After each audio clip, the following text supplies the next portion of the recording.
सबसे बड़ा योद्धा बोले दुनिया में माई, साबित करके आज देहनी देखाई, साबित करके आज देहनी देखाई।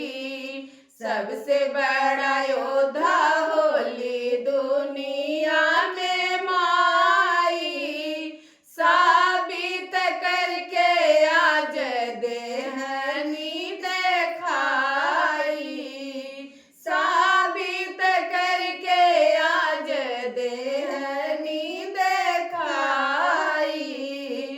जियत आज बेटा पे ना आवे देली माई, जियत आज बेटा पे ना आवे देली माई, साबित करके आज देहनी देखाई, साबित करके आज देहनी देखाई।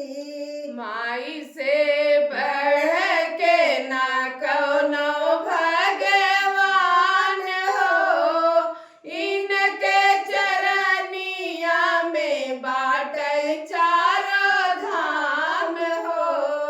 माई से बड़ी के ना कौनो भगवान हो, इनके चरनिया में बाटे चारों धाम हो, इनके चरनिया में बाटे चारों धाम हो। सही गलत के रहिया